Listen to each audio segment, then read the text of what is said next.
Alright folks, today we're diving into a different timeline in BLUELOCK. What if Kaiser never joined the NL? What if he just shrugged off Isagi's final goal in the U20 game and thought, meh, he's just a tap-in merchant?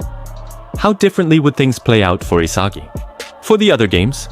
And most importantly, how high would Isagi rank in the BLUELOCK salary rankings? Let's jump right in. Assuming Kaiser isn't in the team first off, let's assume Ness isn't there either. Because honestly, Ness exists solely for the Kaiser glaze.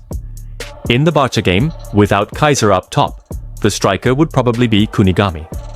Not ideal, but better than nothing. Yukimiya also gets to play, and honestly, I could see Bachira scoring the first goal, maybe even Yukimiya tearing a solo run and netting one. This goal would be the start of his downfall, by the way. The Masters sub in with Isagi, and things play out roughly the same as the original. Lavi scores 1, thanks to Isagi selling. Noah equalizes. So yeah, the outcome probably wouldn't change much here. Isagi assists the last goal for Kunigami. He likely couldn't score on his own. What do you guys think? Could Isagi have scored solo in this scenario? Comment below. Now for the Manshine game. Now here's where it gets interesting. Without Kaiser, Isagi wouldn't learn Metavision here, but with Corona, he'd probably score with the Planet Hotline. Overall, his overall performance level drops, which also affects Nagi. No reason to awaken. Rio and Nagi wouldn't hit their 5-stage volley, ultimately saving both their careers. Outcome? Likely Manshine wins 3-2. Chigiri could score 2 goals, maybe even a hat-trick. Remember, Kaiser was the only one keeping Chigiri in check. Without him, Chigiri has a field day with no one remotely fast enough to match him. Imagine Chigiri running wild like this. Who's your pick to stop him, if not Kaiser? The Uber's game? Still a fight, but a tough one. Here's where it starts to get complicated. High chance Isagi unlocks Metavision here, either from pressure by Lorenzo or guidance from Aiku and Nico. The attacker with the highest value? Likely Yuki or Kunigami, so one of them would get sealed off by Lorenzo. BM's chances of winning are low. They'd rely on Isagi performing at his Manshine level self.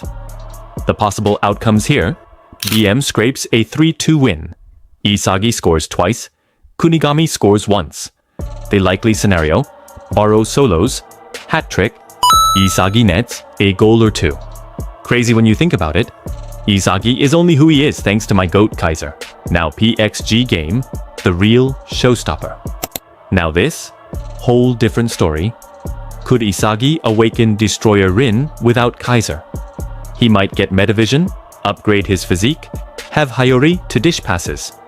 But he desperately needed Kaiser just to stay on equal terms with Rin when things got serious. Without any strong other talented learners around, once Rin goes Destroyer mode, the game is basically gone. Likely outcome? Like PXG wins, BM loses 3 of their games. That's wild. Honestly insane to think about. Do you think Isagi could have stood a chance without Kaiser here? Drop your thoughts in the comments. Now for Isagi's salary. Final bid. Even without Kaiser, after the Barcha game, he'd probably get same 17 million yen. Against Manshine, wouldn't be as high, maybe 30 million instead of 50. After Ubers, maybe 80, 100 million. Then post PXG. Overall, he'd have a good performance. Could even land 120 million yen, sealing his final bid. So, even without Kaiser, Isagi still ends up with a good salary, but he's basically half as strong as he is now. If this doesn't prove Michael Kaiser is the GOAT, I don't know what does. So what do you guys think? Would Isagi have made it this far without Kaiser? Would Chigiri have gone full rampage in Manshine? Let me know your thoughts in the comments below, and if you enjoyed this timeline breakdown, smash that like button and subscribe